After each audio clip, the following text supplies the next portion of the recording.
There he is. All right. And we're hoping he carries the entire hour here because Was dying. I'm hurting, man. I definitely am. John Congemi, how are you? You've worked through these kind of things where, like, you say a couple of words and then all of a sudden you feel like you're going to choke to death, and you just don't want to do it, because it could be contagious through the screen. But it, it's never easy. I mean, I've done it many, many times, but it's been a while. How are you, my friend? I'm doing fine. I hope you're feeling better soon, Defoe. Yeah, it's one of those things where you say a couple words and you look at your partner going, okay, it's your turn. Let's go. You got it. You, You got it. you Yeah. got it. Yeah. Those are hard days, and sometimes you have to try to find a way to get through it. And it's a lot like sports. When you're either hurt or you're sick or you're beat up a little bit, you have to try to find a way to come out the other end and give it a good effort and try to have the same expectations you would have if you feel great. If you're one of those days where you feel like you can't miss or you can't lose. And I'm sure a lot of these teams in the National Football League right now in the playoffs after getting through wild card weekend, it's they have that feeling, that they're invincible. Or you may have the other side where you got lucky and you're going to get another chance to prove that you're probably the best team in the National Football League. You have both sides of it, but you've got teams that have a wealth of confidence right now. And you dropped the number one seeds into the next round, coming off a bye week. Both teams appeared to be, at the very top all year long of their respected conferences. So that's a factor that will be interesting as a component in this week's upcoming games. All right, I gave the Dolphins no shot, and especially, I mean, before it was 17-0, which could have easily been anticipated. I had the game at 35-10 Yes. with a I late saw 30. touchdown I was by like, if they can be Skylar winning Thompson. less than 30, good for them. Yeah. So I gave him no chance. I really I didn't think they had a shot there against Buffalo, emotionally charged city there with Damar Hamlin coming back and showing up, in town. And I think Buffalo at this point, obviously with the injuries, just had a better team. So, Yeah. what did you make of this dogfight that game turned out to be? What was your impression? I kind of had the same feeling you guys did. I mean, it shouldn't have been 17-0. It should have been 21-0. Dawson Yeah, Knox catches the football in the back of the end zone. I think it's a different game. But you kind of, 17-0, you hold them to a field goal there, you get a break, you make a couple plays, maybe you're back in it. But I had it, 30 something 13, 30 something 17 as a score going in. But you have to credit the Miami Dolphins and what they did on offense with all the drops early and with all the missed opportunities early. They kept fighting back, and it goes to the other side of the football. I mean, the defense, I know 7 sacks looks ominous on a score sheet, but the way they harassed Allen, the way they were able to make plays defensively, get some interceptions, get some turnovers for scores. I mean, that was the difference in the game. Every time you felt like Buffalo was going to separate and stay separated from the Dolphins, the defense made a play or forced Josh Allen into making some bad plays or bad decisions, and tightened the gap and gave their entire team a chance to win in the second half. Heck, when they took the lead after the strip sack fumble touchdown, you're thinking, no way. There's no way this team can hang on, and they were going punch for punch for a while with arguably could be the best team in the National Football League. yeah, it was amazing to see. Those that were inclined to lay 13.5 with the Bills, obviously were suffering body blows Yeah. throughout the entire game, except for the 17 Zippo start. All right, I mean, where does that leave us, John Kachemi? At 9-9 on the season, made the playoffs for the first time in 6 years. First year head coach. Still some questions at quarterback. Where are the Dolphins at right now? Probably in a better spot than Adam Gase was the first year that he led the Dolphins to the playoffs, because the expectations now are enormous. But I don't think that team had the players that this team has. I don't think the roster was even close to where you can compare both teams and go, wow, I'd rather have McDaniel's opportunity at 9-9 with the offensive weapons that you have, with the playmakers on defense and have a chance to do it again and either get closer to the Buffalo Bills, a couple of games. When you think about it, Defo, 3 games with the Buffalo Bills, they're 1-2, but 4 points separate them, in those games. And you would have, how about that line, the beginning of the season? There's nobody would take that.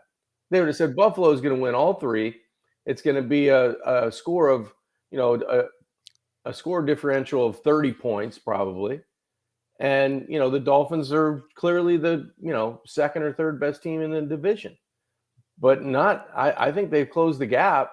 I don't know. I know they're not there yet, but they've definitely challenged to close the gap. Well, look, and when the big difference, look, people say, well, Flores was 9-8 and they were 9-8. What's the difference? That you just said it. The separate, because even Flores at his best, they got pummeled by the Bills. Yeah. It became a joke. The Bills and Dolphins were never as far apart as when Brian Flores and maybe a little bit of Adam Gase was the coach. In 1 year, McDaniels turned that around, and you can say they match up well. Well, they didn't match up well last year.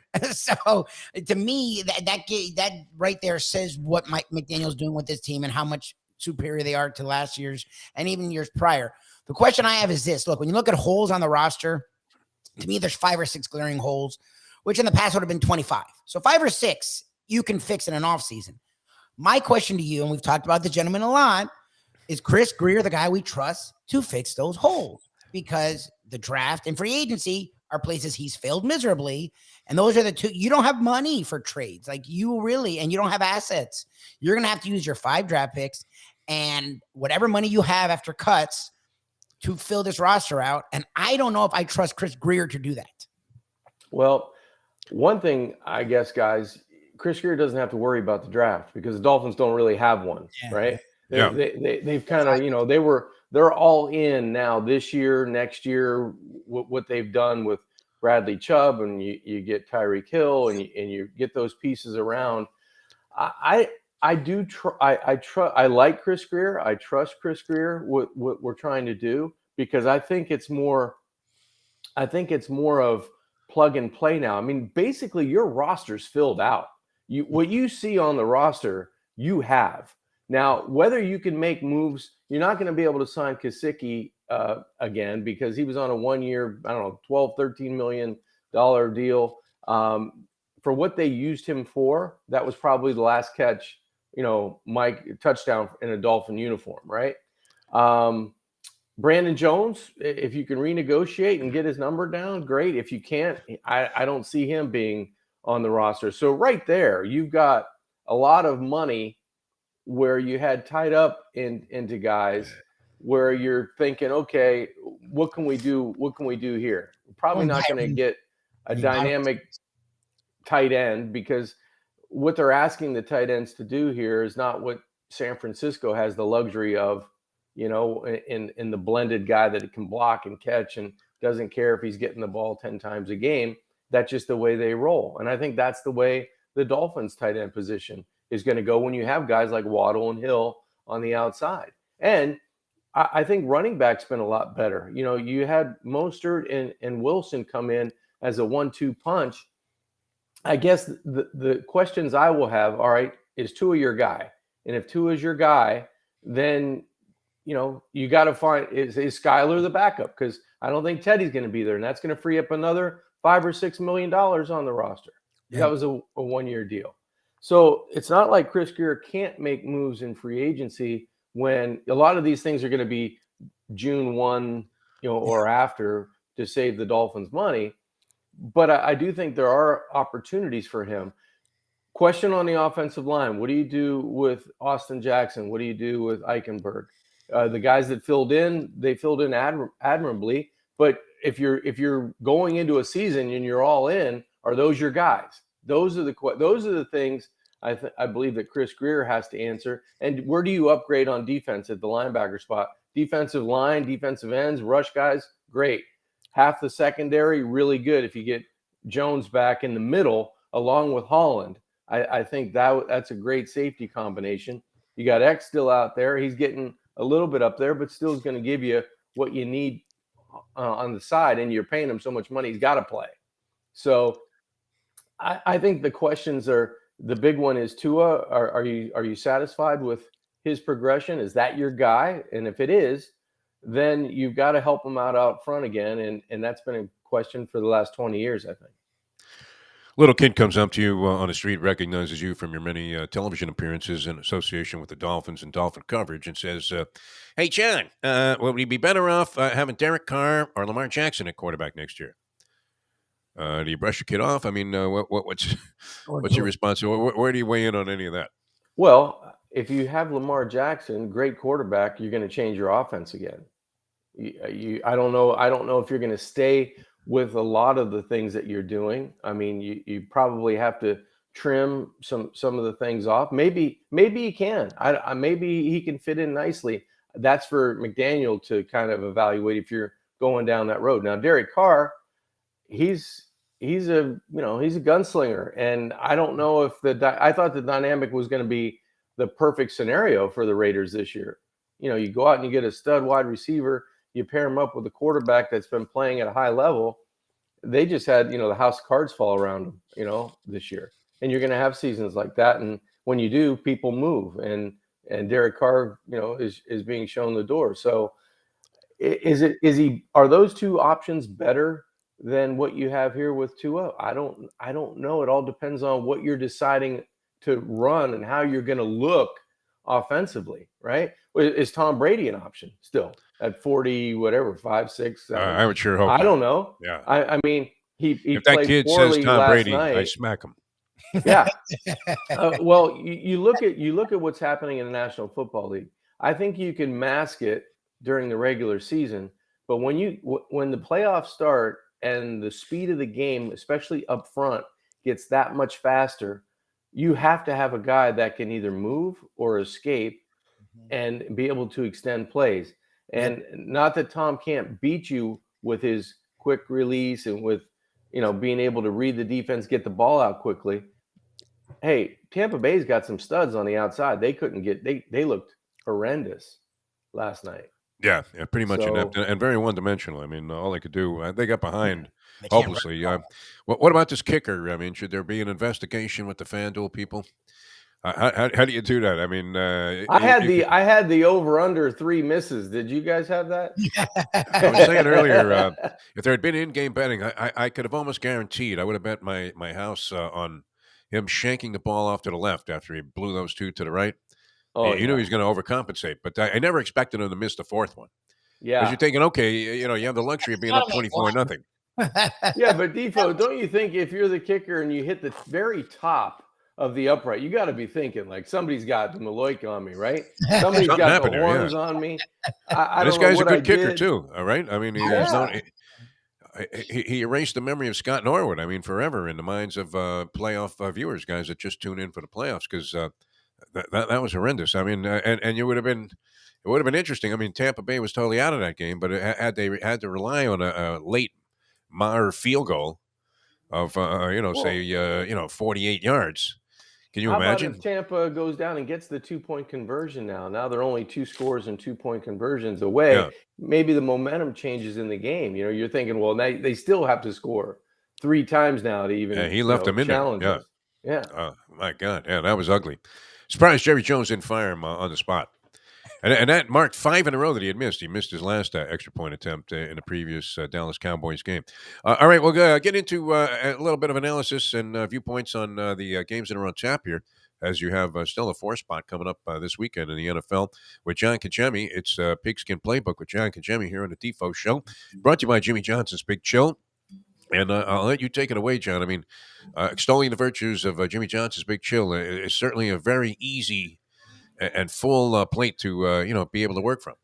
Yeah, you talk about rising to expectations. I think Jimmy Johnson's Big Chill does it each and every day, with the first class service and the food that you can get down in Key Largo. It's just a beautiful spot on the Bayside. And weekends are always fun, especially for playoffs, right?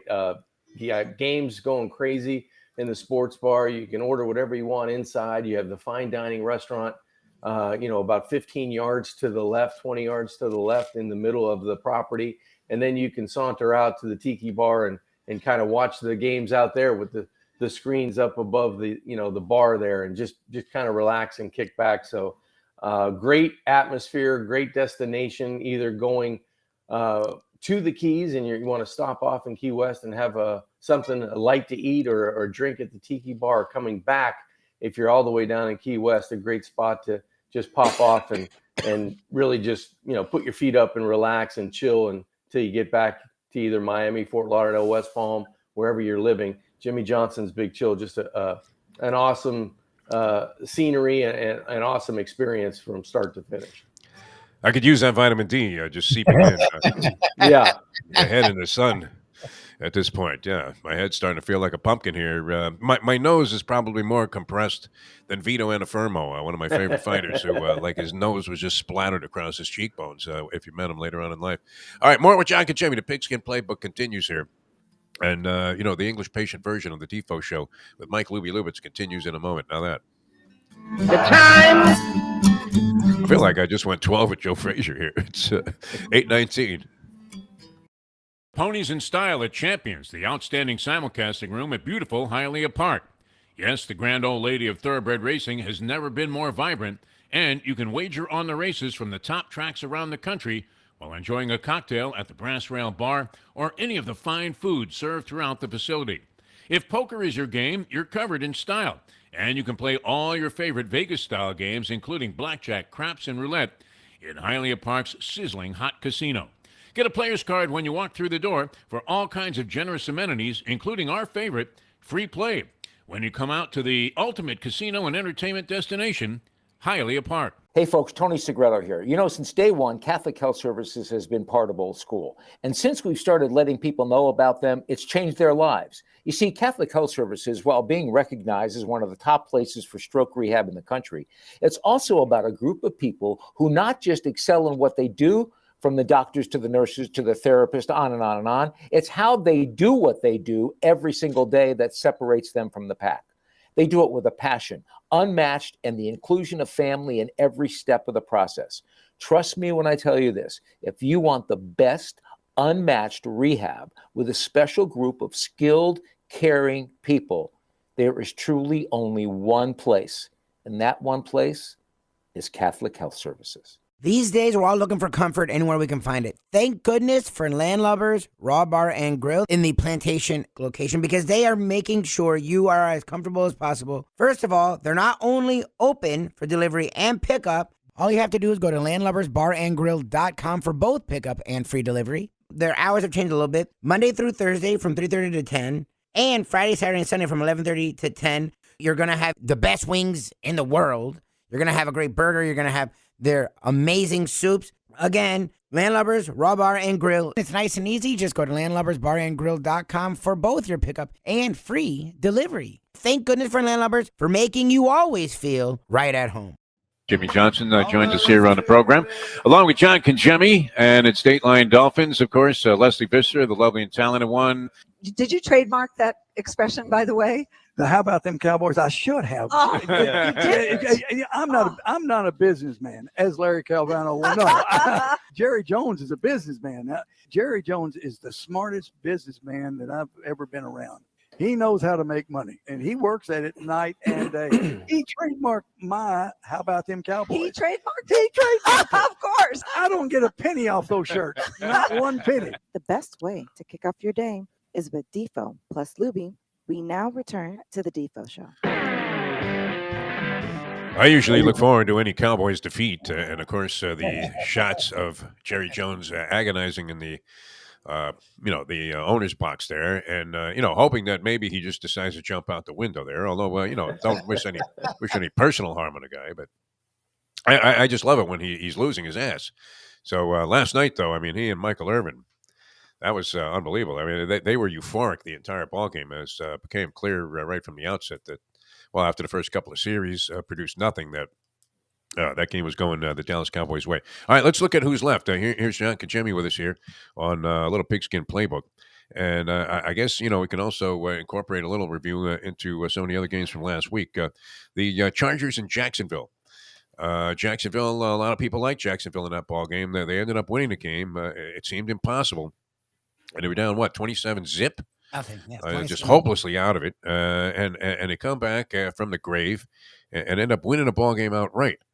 Which Luby's amazed today that Brandon Staley still has a job, I really am. and Jacksonville now has to go and take on the number one seed, the Kansas City Chiefs, on the road. So, what do we have there? Is Jacksonville good enough to make this one a contest too? Well, they're talented enough, but I don't know if they're that talented to climb the mountain and beat Kansas City in Kansas City, right? I made a great decision during that game, or right before that game. I was going to go to see the Panthers play Vancouver, and I said, Oh, nice. it's the same time as the Charger game in Jacksonville, but I'm not really feeling that game. So sitting in my seat and I'm looking at my phone, it's 20-something nothing. I'm like, 27-zip, yeah. Yeah, I'm like, what a great decision I made. Go to the game, Panthers win. I'm on my way back, turn on the TV, and I'm watching the second half. And I'm like, this is great. I got the best of both worlds. So, yeah, I think the Jags, they're better than people think, but they're not as talented to take maybe the next step. They'd have to play a perfect game to be close and go punch for punch, I think, with Kansas City. I just think that's too much of a mountain to climb for those guys right now. But they are a team that you like to watch. They're fun to watch. They've got some skill players on offense and defense play at a high rate of speed. I mean, these guys are flying to the football. So it's a Doug Peterson's done a great job with a team that I'm not so sure many Jacksonville fans thought that they would be where they are right now. And look, often in this gig, and we question how much does a coach matter? Like, coaches get the credit, coaches get the blame. How much do they matter? Those two teams, their situations, to me, let you know what a coach means. Because Brandon Staley has all the talent in the world. People keep talking about they have holes. No, they don't. The Chargers actually have no holes. They have talent. They have a horrendous coach. And the Jags show, and that's what I want to ask. Like, Urban Meyer is going to go down. Already was going to go down as one of the worst ever. To then see his team, they got Etienne back, and Lawrence is a year older, and they drafted the defensive end, number 1 overall, and he's been big. They also just look like a weight's off their shoulder. Like, you played for good and bad coach. Like, coaches really matter that much? Like, because you look at the Jags. No, they do. I mean, they give you a different vibe. Take a look at the Miami Dolphins. I mean, Tua played, not. He didn't play any consistency, right? Last couple of years when he had his opportunities. And then it seemed like the shoulders were always down. He never was an upbeat, when you saw Tua play in college, this guy was excitable. He was getting guys going. He felt like, he's a leader he could be a leader of men at the next level. When you saw him play, some coaches can either take you up or bring you down. And that's not all the fault of the coach. Sometimes the player needs to get some tougher skin too and be able to take some criticism, take the heat, and get pissed off and turn around and play better, right? So they got a coach that was more of a guy that was going to bring Tua along, and all of a sudden, you get him an offense, you give him a vehicle, you give him confidence, and you pat him on the back a few times instead of taking him, behind the woodshed and just berate him up and down. It worked better for that situation. Same thing in Jacksonville. I think you needed a coach that was going to show the offense, you know what? I've played this game. I know how to call plays. I'm put you guys in the best situation possible to be successful. And once it happened, and then it happened again, now you look at that coach and go, that's our guy. I'm playing for that guy. Yeah. And I think that's the biggest thing in the National Football League, or players at that level. They just want a chance to succeed. They don't want to win in spite of their coach, right, holding them back. They want a guy to point to and go, we won because we made plays, but he put us in great positions to win today. That's the feeling you want to have. And that's what Doug does, I believe, in Jacksonville. Brandon Staley, though, some of the most questionable decisions of in-game coaching, especially the last couple of years that we've seen. Okay. Yeah, wild stuff. The the timeout is still got to haunt Charger fans from last against the Raiders. I mean, that game's going to go in, it's going to end. It's over. Yeah. No, that was crazy. I mean, that was just one of a zillion, that you could think of, because all of these fourth down decisions. I mean, and it's great if it works, but when it backfires and blows up in your face, you really look like an idiot. And And Austin Eckler was little used in Oh, and that that's the thing. game. Like you can say Like, for McDaniel, like they're in it. Whatever happens, and as stupid as his decisions are, you would think that 3rd and 19 when they threw it and got the interception. All right, that's it. They went and scored back-to-back touchdowns. Game's over. No, they went and got the ball, marched down the field, got a touchdown with freaking Skylar Thompson, and made it a 3-point game. Like yeah. they stay in it, and that's why when people are hating on a game, I'm like, look at how they like. Staley's the opposite. They look lost, and he's like, all right. Like I just.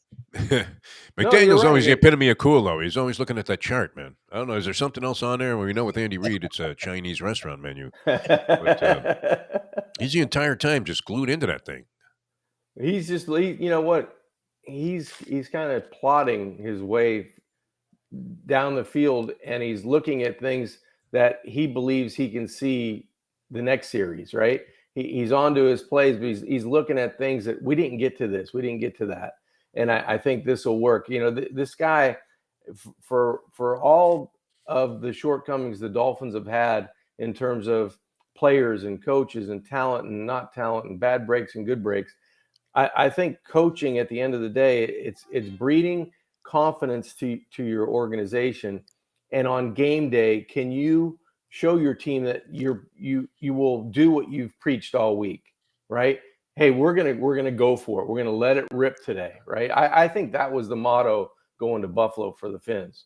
We're gonna let it rip today, and whatever happens, happens. But we're not gonna not shoot our guns, all of them, right?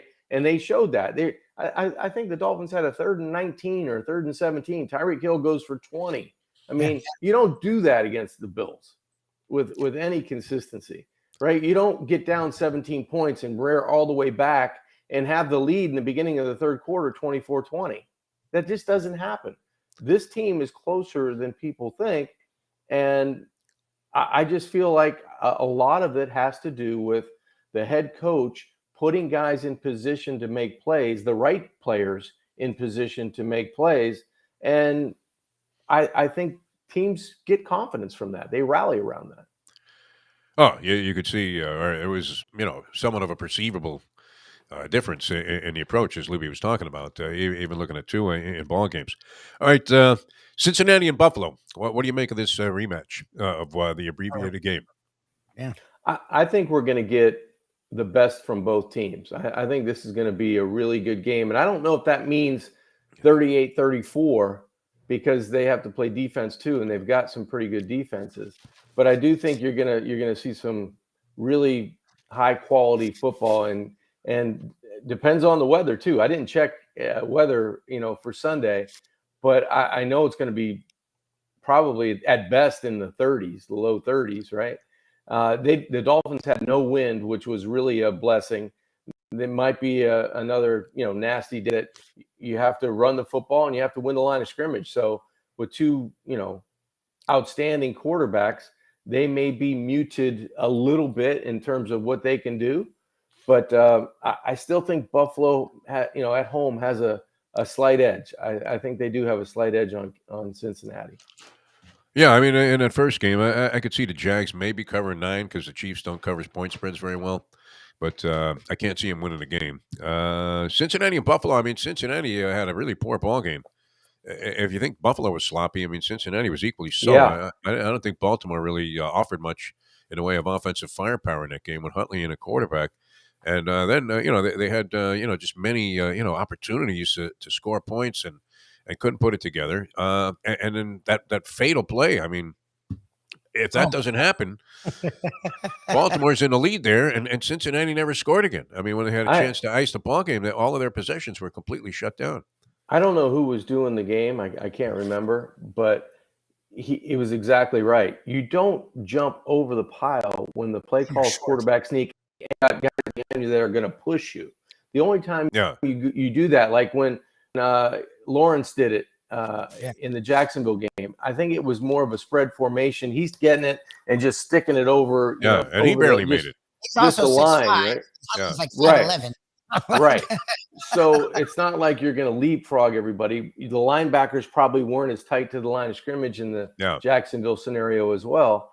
But what a not only not to get the touchdown, Wow. but to have it go back 98 yards for a score against you. How Michigan is that? I mean, Yeah, it doesn't get any worse. right. Especially, when you were, getting 8 points with the Ravens. They're about to go in for a spread clinching score. And the Yeah. next thing you know, you're up one and you have to survive the rest of the game. And you do, which was amazing about that ball game. But I didn't think Baltimore really offered much. And Cincinnati was unimpressive. And then on top of that, if I'm not mistaken, a couple of their starting offensive linemen are going to be out and look like Yeah, they're left tackle had very sketchy for this week. kneecap, dislocated kneecap, and something else. So yeah, I think they're down a few starters on the offense for sure. I mean, can they rally around that? Maybe, but it's going to be tougher. I think both teams are looking to play more consistently, right? So Buffalo at home, I would think, is going to have a better chance, especially with the injuries, Jeff, that you alluded to. I mean, it's hard enough to play with your starters in an environment like that, but you have backups on the offensive line. You have a bunch of noise. You saw how it affected the Dolphins when they had some new players on offensive line with some pre-snap penalties and all that stuff. That was ugly. Yeah. It's a tough environment to play in. This just struck me before we get into these other games, but who was it? Bosa of the Chargers is screaming about officiating that this has to stop.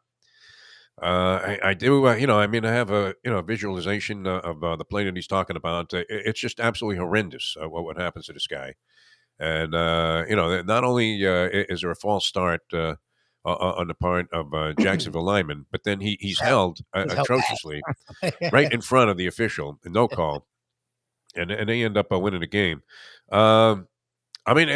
Is it that bad? I mean, we say this every year, John. The officiating in the NFL has never been better. I think it becomes a more compelling problem, with all of the gambling influence that's involved in the game today and the partnership between the NFL and these gambling entities. Do they not? And I don't know what the solution is, because this whole business, remember there was always that debate about having full-time refs. That was going to change everything. If a ref's just sitting in a classroom all day, you still could blow a call on the field. Now, the replay has corrected a lot of these calls. Where they're reviewing more plays, and I don't mind that at all. Especially when did the ground become the third hand? Yes, I Yeah. know that they had to review 3 of those in the Dolphins game. I'm like, he's using the ground. Like, when Yeah. did that change? Like, why? Ball I hits the know. ground. Any playground I ever played in, man, it's no catch. I mean, Right. and you had to be, righteous enough to admit that. Oh no, I'm sorry, the ball hit the ground. Yeah, It hit was, the ground, self-team right. officiating. Right.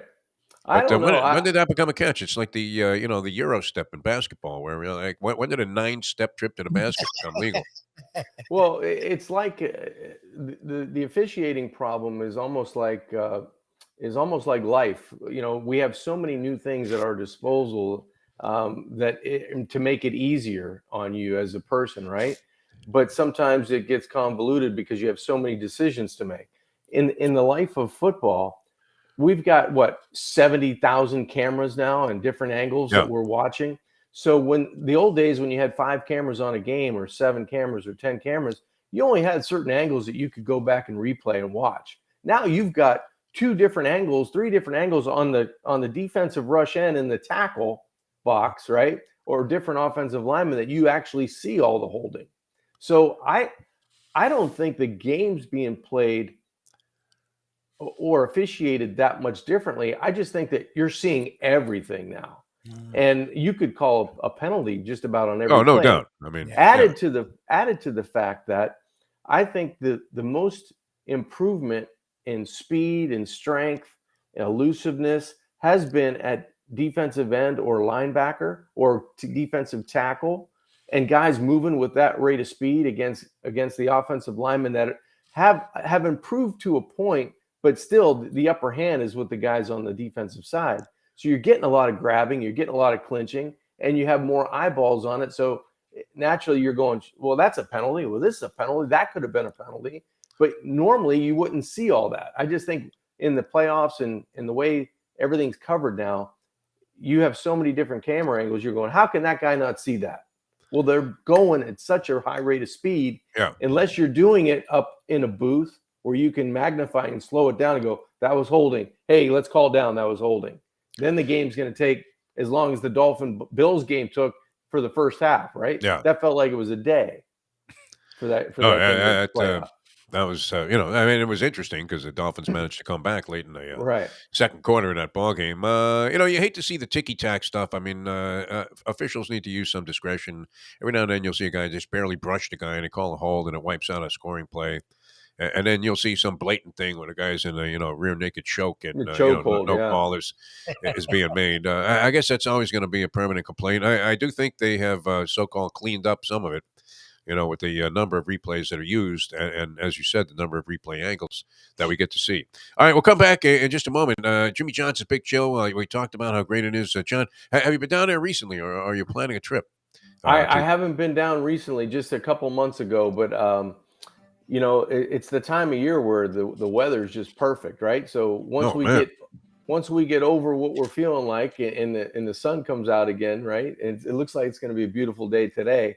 It's just that's the place to be, because I always feel like I can I can do just about anything I want down there, right? You go in the pool, you can sit at the bar, you can take jet skis, you can go on the boat, you can go up to your residence if you're staying there for the weekend. You can go watch activity, you can watch sports everywhere on property, which is kind of a cool thing. You can go from the sports bar out to the tiki bar and maybe miss 2 plays, right? Yeah. So you carry your drink with you and you miss 2 plays, you're in good shape. So Jimmy Johnson's, not only can you do all that stuff, but you can have fine dining at its best for anywhere in the Keys. My brother and Larry and Amanda, they do such a great job down there at Jimmy Johnson's Big Chill that it has a little bit for everybody, and it's accessible for everyone. It's just a great spot, great destination to be. Oh, it's unreal, man. Just a good time to be had by all there. Great food and drink, like you said. And there's a lot of competition there, and a lot of places that are somewhat iconic in the Keys that are all very good. But as you said, I mean, the variety, the versatility of the stuff that's on the menu at Jimmy Johnson's Big Chill is unparalleled anywhere in the Keys and maybe even South Florida. So that's mile marker 104, the Overseas Highway in Key Largo. All right, more with John Congemi, the Pigskin Playbook. And thanks for hanging in there with me, John, today, because it's been a mess. But you're carrying in there, man. You're carrying a load, man. I mean, you're doing all of the heavy lifting on this one. That's great. Sorry I haven't been much help. All right, back with more in a moment. Now that. The time. It's 8:41. Folks, Tony Segreto here. Let me ask you a question. What do you look for when you go out to eat? Good food, obviously, friendly atmosphere, not too loud, but good energy, reasonable prices, and a place where you feel comfortable. All those ingredients, no pun meant there, are hard to find unless you're talking about the Texas Roadhouse. You see, they encompass all of those attributes. Really, really good food, amazing atmosphere, good for a family, good for a date, or just a night out for yourself, and prices that will make you extremely happy. Their ribs unmatched. Steaks hand cut every day. Everything, and I mean everything, is made on site, including their incredible bread. It's the one day, folks, that you can forget about low-carb diets. Trust me when I tell you, Texas Roadhouse, your restaurant, your destination when you say, where should we go and eat tonight? From the newly renovated sports bar to the beautiful bayside views captured at the Tiki Bar, Jimmy Johnson's Big Chill has it all. Located at mile marker 104, the Big Chill also offers waterfront dining while experiencing breathtaking sunset views of the Florida Keys. It's simply the hottest spot in the Keys to cool off. That's Jimmy Johnson's Big Chill at mile marker 104 in Key Largo. For more information, call today at 305-453-9066. Line Dolphins with John Congemi, and that's brought to you by Jimmy Johnson's Big Chill in the Keys, and we're looking very much forward to doing some broadcasts there. I think we're going to head down there like once a month during the football season. I have to ask you this, and feel free to, not necessarily spill the beans from a personal standpoint to your good friend Dan Marino. Does he experience, or did he ever experience, nightmares about handing the ball off to Kareem Abdul-Jabbar that one year when Jimmy insisted on running the ball on every play? And it was always, the announcer, I think it was Ron St. John, was a stadium announcer back then, and you could hear him say, hand off to Kareem Abdul-Jabbar, gain of 1, 2nd and 9. Hand off to Kareem Abdul-Jabbar, gain of 1, 3rd and 8. Did he ever talk about that? No, he's never really talked about that, Defoe. But you're right. I think they did have that on loop at whatever the stadium was called at that time. It was 1 yard every time. And it was a generous 1 yard they were giving him statistically. Enjoy your trip to work with lots of laughs Thanks to Defo and Luby. Now on the Defo Show.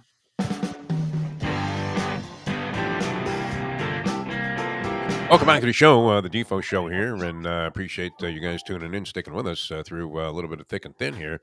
John Congemi, of course, with the Pigskin Playbook, brought to you by Jimmy Johnson's Big Chill.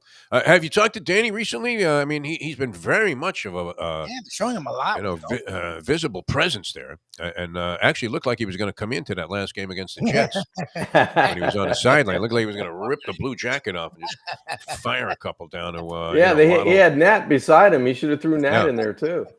Yeah, I mean, I'll still take Hill and Waddle over Nat at this point. But, Danny Boy over Skylar Thompson might have been an option. Have you talked to him? What does he think about all of this? I mean, has he said anything about? I mean, he seems to be, a big fan of what's going on with the team. Oh, I think he's encouraged. I think any Dolphin fan, if you're looking at the way the Miami team has played, over the season, I go back to listening to McDaniel, the head coach, talk about how he wants his teams to play. And at the beginning of the season, he said, we want to be getting consistently better as the season goes along. And we want to be playing our best football at the end of the season. Well, naturally, every coach would like that. If you take a look at what the Dolphins did this year, it was more of a roller coaster. And it wasn't just a crappy roller coaster. It was one, it was really good highs, but then when they dove pretty low, right? So you win 3, you lose 3, you win 5, you lose 5 or 6, you come back and you start return and serve a little bit at the end of the year, win 1, lose 1, it's kind of like they didn't build the momentum where they needed to in terms of they win 5 in a row against teams you should beat. And now you've got an opportunity on those 3 away games. If you turn the tide and you win that Charger game, or you find a way, to win 2 of 3 on the road, or at least put yourself in position where you win at home against Green Bay, that gets you on another roll again. I think Dan, I think most Dolphin fans would have said, that's what the head coach wanted this team to do, and that's what they did. They got better at the end. They got rid of the 3-game losing streak or the 2-game losing streak had you beat, one of those teams there in that stretch, and you played better at the end. You found a way to beat Green Bay. You go on the road, you find a way to beat New England. You go on, you have the Jets at home. You take care of business. You're in the playoffs. Those are the types of things I think that not only regular Dolphin fans, but guys on the inside, guys like Dan and Nat, and that's what you wanted, the trajectory of the team you wanted to see. And they were close to doing it. I just think that, when you have the inconsistency with injuries at quarterback and you have the inconsistencies on the offensive line and you're young in the secondary, I think this team, as well as they played, there's plenty of room for improvement. I mean, look at the way they rushed the quarterback and they got after Josh Allen. Had they did that more consistently throughout the year with the addition of Bradley Chubb, and you lose, you lose Emmanuel Ogba, you have some inconsistencies there. But if you get a little bit more out of that early in the year, where the defense, as McDaniel also said, the defense was carrying the team at certain points. Well, the offense had some games where they carried. If you get both of them going at the same time, I think this team can really close the gap even further on the Bills. All right, a couple of other games going to be on tap here. The G-Men go to Philadelphia. Philadelphia, the number 1 seed, had the bye week last week. Maybe very beneficial to them because they were kind of banged up a little bit at the end of the year, and did manage to kind of save everybody a little bit in their final game in the regular season. Do you think this is an overreaction? I held this up earlier. I got my New York Post today. And if it wasn't for the fact, am I the only guy, by the way, that doesn't have top secret documents stashed somewhere in the house? And thank God those wheels up, guns down guys went to bicycles because there was far less, damage yesterday on this Martin Luther King Day than there was. I don't know if this happens in other cities, but in Miami, where these guys all get out there on dirt bikes and ATVs and intimidate the living daylights out of virtually everybody on the road, right? I mean, a 71-year-old guy like me, I don't need to be driving and then get surrounded by a bunch of maniacs on ATVs that are preaching peace, right? Just doesn't seem, congruous with the whole idea. But anyway, this is what they have in a post today, John. elite.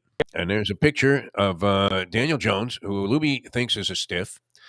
I thought he was going to be okay coming out of North Carolina, but I was influenced, very much so by He's by at the Duke. highlight reel I saw, Duke. where he didn't look half bad. Oh, Duke, right? And then, Was Trubisky. yeah. But anyway, I thought, from what I saw when he was drafted, yeah, this kid, why doesn't he have a shot? All right, he showed some signs of life and also some negativity, and it was very questionable, much like it is with almost every Dolphin quarterback since Danny, as to whether he was a guy you wanted to keep around. I thought he had a great game against Minnesota. He did. Does he deserve this though? The back cover with the word elite and the You know praise of what, guys? Eli As Manning. much as he's taken, I hope he embraces that. Yeah. Right. As much stuff as he's been thrown at him over the last couple of years of what he can't do. I same example, head coach, quarterback, relationship, put him in better situations. I can't tell you how much confidence it gives the quarterback when if you make a mistake that he's got your back. Now, if you make it 2, 3, 4 times, different story. But I will tell you that means a lot to a quarterback because it's just not always your fault. And sometimes fans that are watching the game and they see an interception go, how could you throw that pass? Yeah. Well, they don't see the receiver went 4 yards further than he should have or 2 yards shorter than he should have and took a bad angle that allowed the safety to cut in front of him. That's all part of the game, and it's still the end result. Hey, it's an interception. Why did it happen? I think the quarterback sucks. We should put in the backup, right?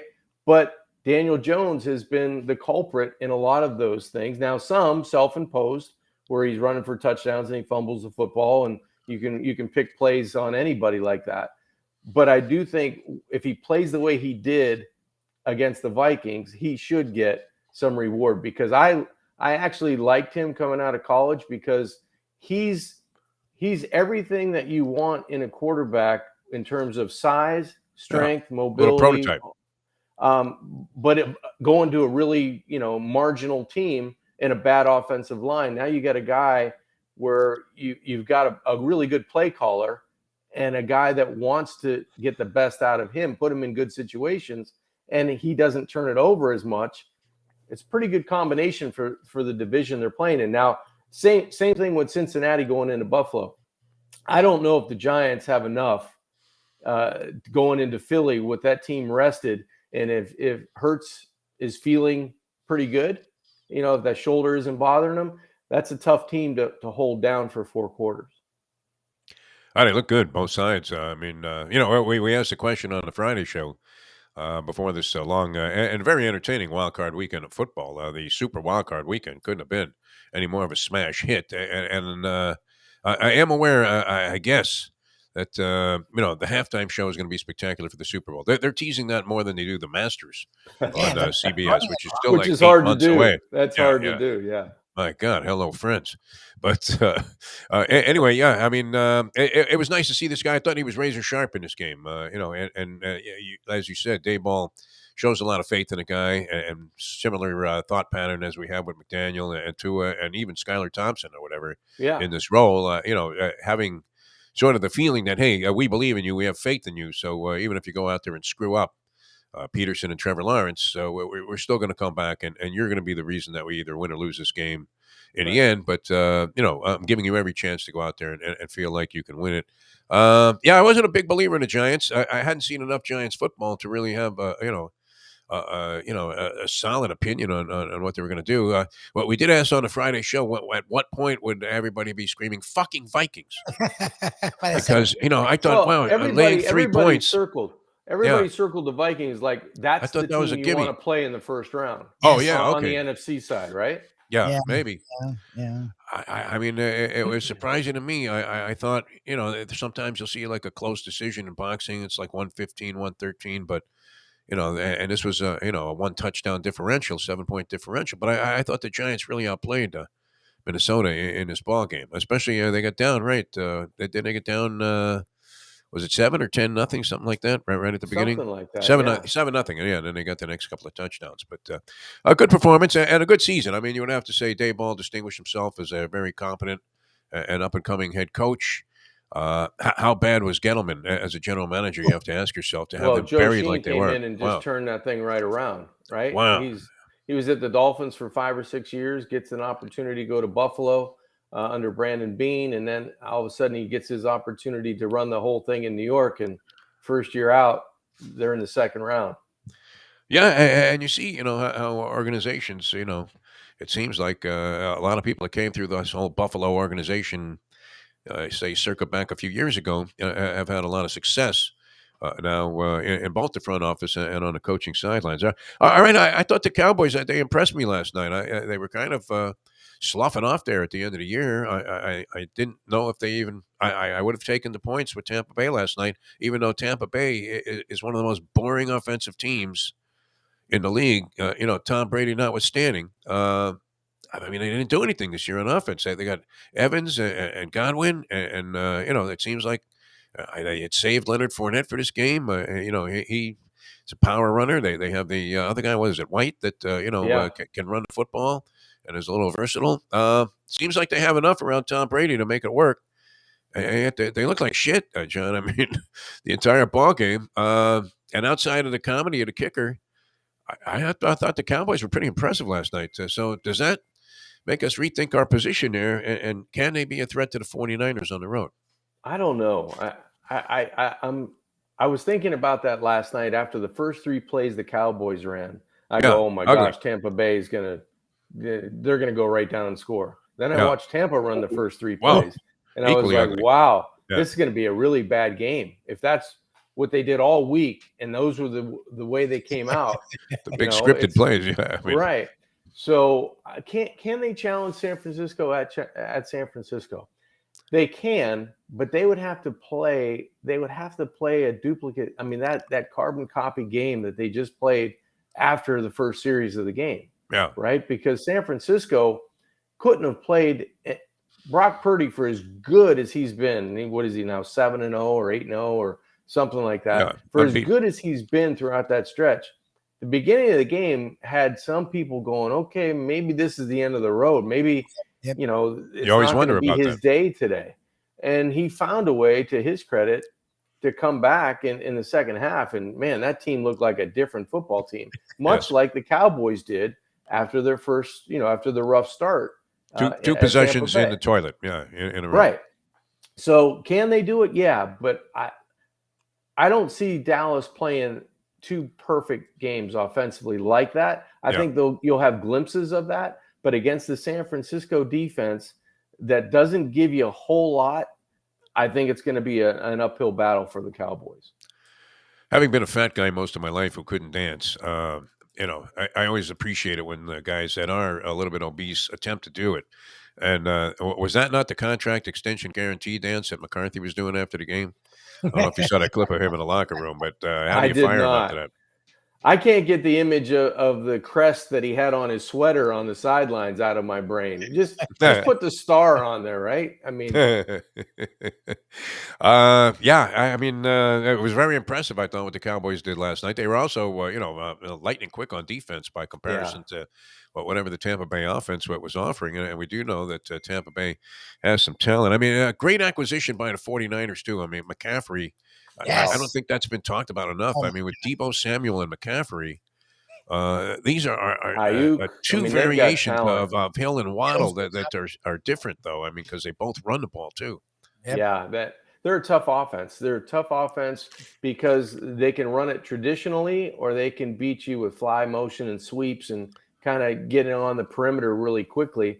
And then they've got a nice little 1-2 punch at running back as well. So if Brock Purdy plays close to the level that he's been playing at, I don't see the Cowboys being able to duplicate the number of explosive plays against the 49ers that they had against Tampa Bay. It's funny, too, because you think of the 49ers being led into, some postseason glory, and it's Joe Montana, and he's like the epitome of cool. And then you see this Brock Purdy guy, and while he's acquitted himself, in excellent fashion as a player, I mean, he looks like a kid. I mean, he really does. Yeah, he is a Like, kid. 23. yeah. Yeah.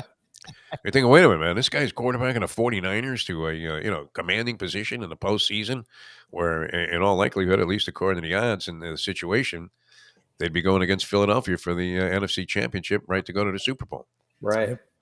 It's gonna be a great finish, I think. The wild card weekend was super. Super Wildly wild entertaining. card Wildly weekend. entertaining. It was Yeah. great, and it was a lot of fun. You had a bunch of different games with outcomes you weren't sure until the last play or the last couple of plays. And I don't know if this round's going to be that way. I think the good teams, the teams are going to settle in. But you do have, the Cincinnati Buffalo game will be intriguing, I think. I don't know if the Giants are going to be able to keep it going against Philly in Philadelphia. But gosh, it'll be fun to watch. And some of the teams that haven't played, that's always the teams that you're kind of, okay, they're the number one seeds, but they had that week off. Did it help them or did it hurt them, early in a game until they settle into what they're trying to do? So that'll be something to watch for me as well. All right, sounds good. Johnny, always a pleasure, my friend. Thanks so much. Thank you, guys. Hope you're feeling better, Defo. You know what? I don't feel as horrible as I did the last couple of days, but the strain on the vocal cords there with the congestion was a little bit much. But nonetheless, always brilliant, to have you on the show and get your thoughts on all the things that happen in the NFL. And we'll look forward to next week. Going to be another exciting weekend with 4 games on tap. Thanks for being Sounds with great, guys. Talk to you then. Thanks, John.